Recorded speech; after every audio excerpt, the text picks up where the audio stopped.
You owe me $95,000 in back rent. I've calculated it all. 18 years at $440 a month.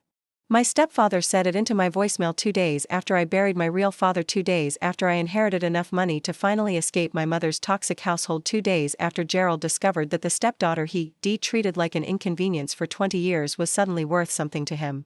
But what Gerald didn't know was that his greed would expose a fraud so blatant that even his own lawyer would refuse to be part of it. And by the time the dust settled, Gerald would lose far more than he ever hoped to steal.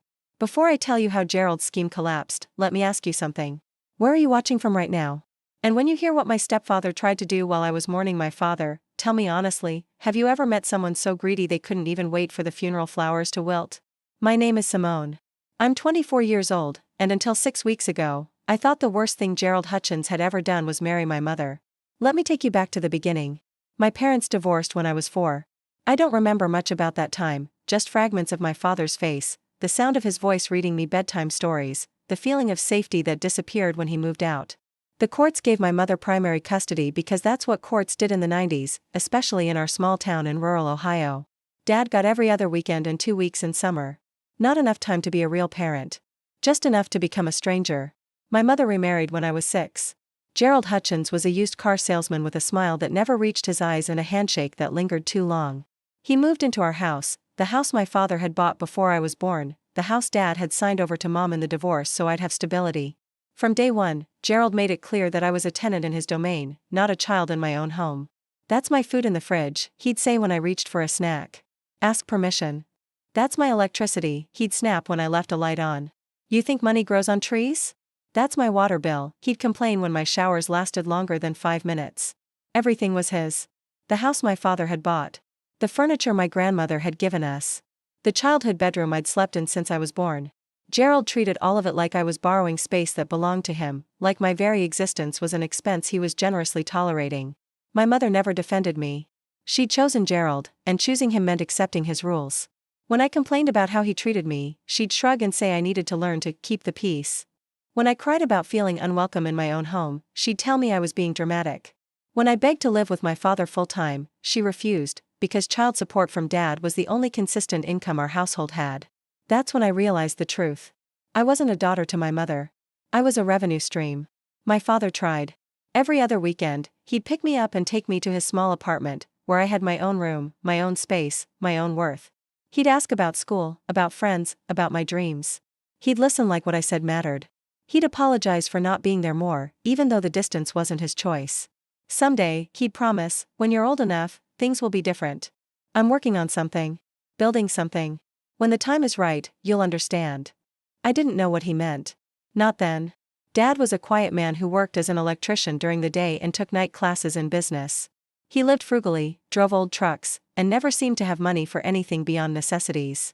I assumed he was struggling, just getting by, doing the best he could with what the divorce had left him. I was so wrong.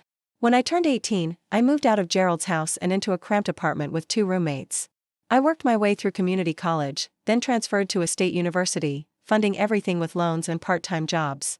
I saw my father more often once Gerald couldn't control my schedule, and those visits became the anchor of my life. Dad had started a small electrical contracting business that had grown steadily over the years. He was doing well, not rich, but comfortable. He'd bought a modest house, drove a reliable truck, and seemed content. More importantly, he was proud of what he'd built, and he wanted to share it with me. Everything I've done since the divorce has been for you, he told me on my 23rd birthday. Your mother took everything in the settlement. The house, the savings, my dignity. But she couldn't take my ability to work. And I've been working ever since, saving, investing, building something that nobody can take away. He smiled, that gentle smile I'd inherited. When I'm gone, you'll be okay, Simone. I've made sure of it. I told him not to talk like that. He was only 52. He had decades left. 6 months later, he was dead. Heart attack. Sudden, massive, no warning. He collapsed at a job site and was gone before the ambulance arrived. I got the call while I was at work, and my entire world stopped spinning. The funeral was small but dignified. Dad's business partner organized everything because I was too shattered to function. My mother came, which surprised me. Gerald came too, which didn't surprise me at all. He'd always shown up where money might be involved. What I didn't expect was the reading of the will. 3 days after the funeral, I sat in a lawyer's office in Columbus and learned that my quiet, frugal, unassuming father had been a secret financial genius. He'd owned 3 rental properties outright, no mortgages. He'd built an investment portfolio worth over $200,000. He'd had life insurance policies totaling another $150,000. And he'd left every single penny of it to me. Total inheritance, $430,000. I sat in that lawyer's office and sobbed. Not because of the money, though that was life-changing. But because my father had spent 20 years building this, sacrificing his own comfort, living below his means, also his daughter would never have to feel like a burden again. He talked about you constantly, the lawyer said gently. Every meeting we had, every update on his finances, he'd mention what he wanted you to do with this money. Go back to school. Start a business. Buy a home. Whatever you needed to build a life on your own terms. My father had given me freedom. Real freedom. For the first time in my life. And then Gerald found out. I don't know how he learned about the inheritance. Maybe my mother told him after the funeral. Maybe he'd done his own digging. Gerald had always been the type to sniff out money like a bloodhound tracking a scent.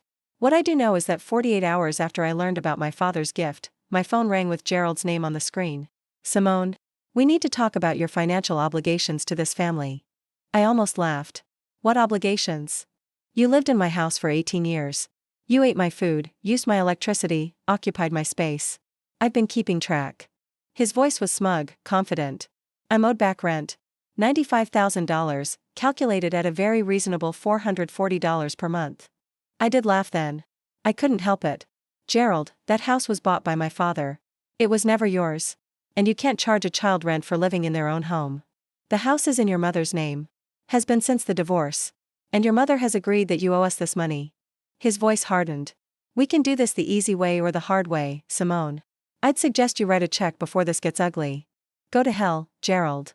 I hung up. 3 days later, I got a letter. Official looking, on legal letterhead, demanding payment of $95,000 in back rent for the years I had occupied Gerald's property. Attached was a document titled Residential Lease Agreement, with my name on it, dated from when I was 6 years old. According to this lease, I had agreed to pay $440 per month in rent starting in 1999. There was a signature at the bottom, a childish scrawl that was supposed to be mine. I would have been 6 years old when this agreement was signed. Gerald had forged a lease agreement to extort money from his stepdaughter. And he'd forged it so badly that even a child could see it was fake. I called a lawyer. Not just any lawyer, but a former prosecutor I'd met through my father's business connections, a woman named Diana Marsh who specialized in fraud cases. This is spectacular, she said when I showed her the documents. I mean, spectacular in its stupidity. He's claiming a 6-year-old signed a legally binding lease? For a house that wasn't even in his name at the time. He's not smart, I said. Just greedy. Greed makes people do incredibly stupid things. Diana smiled like a shark scenting blood. Let me make some calls. I want to see how far he's willing to take this. The answer, it turned out, was very far. 2 weeks after the letter arrived, Gerald showed up at my apartment.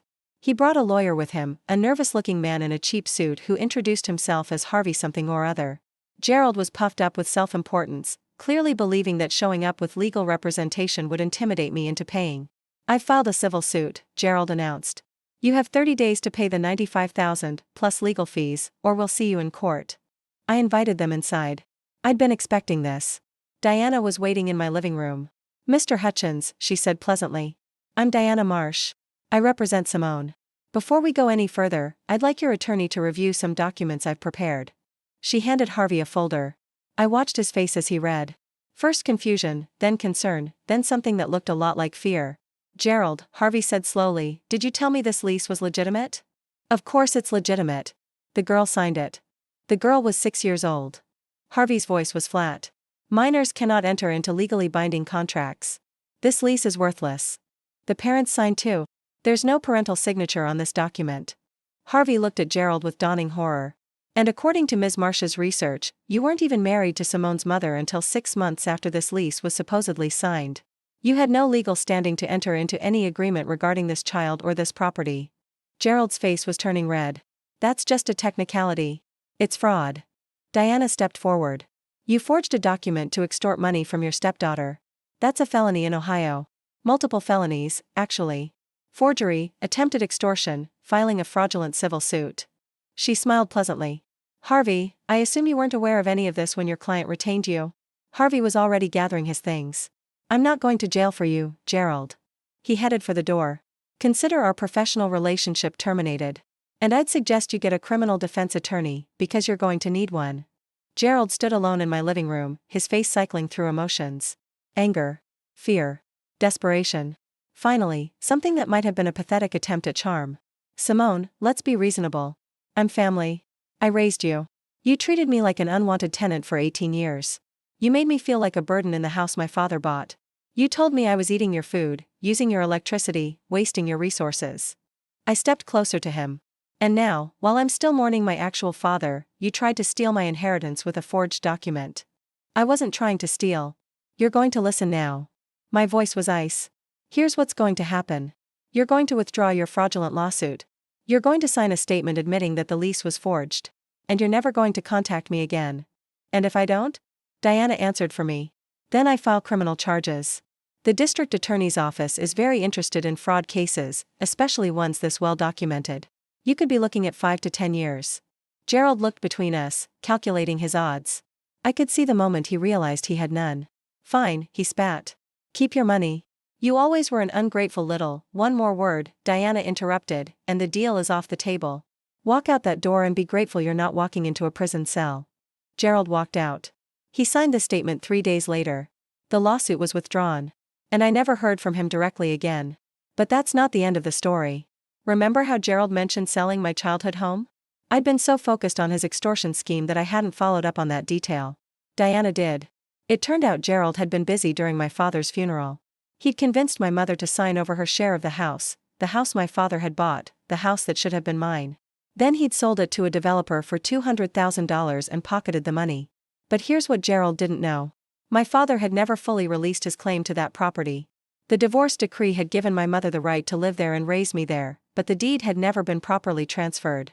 My father's name was still on the title, a technicality that everyone had forgotten about, including my mother. Which meant when my father died, his share of the property passed to me. Which meant Gerald had sold a house he didn't fully own. The developer was not happy. The title company was not happy. And Gerald's sale was not valid without my signature. In the end, Gerald had to return the $200,000 to the developer. He didn't have it anymore, of course. He'd already spent a chunk of it on lawyers and bad investments. My mother had to take out a loan to cover the difference. Their marriage didn't survive the financial stress. The house? I sold my share to a family friend for fair market value. $85,000, added to the inheritance my father had already left me. My mother got her share too, which she used to divorce Gerald and start over somewhere far away from him. Gerald, last I heard, is living in a studio apartment, working a minimum wage job after no dealership in 3 counties would hire him once word got around about his attempted fraud. Turns out reputation matters in small towns, and his was destroyed. That was 2 years ago. I used my inheritance to pay off my student loans, finish my degree, and buy a small house of my own. Not in Ohio. Somewhere warm, somewhere new, somewhere Gerald Hutchins will never find me. My father's picture sits on my mantel. Every morning, I walk past it and say good morning. Every night, I say good night. I tell him about my life, my job, my plans. I thank him for giving me the freedom he spent 20 years building. And sometimes, when I think about Gerald's face as his lawyer walked out, I smile. Because my father didn't just leave me money. He left me proof that I was worth sacrificing for. Worth building for. Worth protecting, even from beyond the grave. If you rewatching this and you've ever been treated like a burden by people who should have loved you, I want you to know something. Somewhere, someone is building something for you. Someone sees your worth even when you can't see it yourself. Someone is working quietly, patiently, to give you the foundation you deserve. You might not know it yet. You might not see it coming. But when it arrives, it will change everything. And the people who made you feel worthless? They'll finally understand exactly what they lost. If this story spoke to you, drop a comment below. And make sure to subscribe so you don't miss what happens next.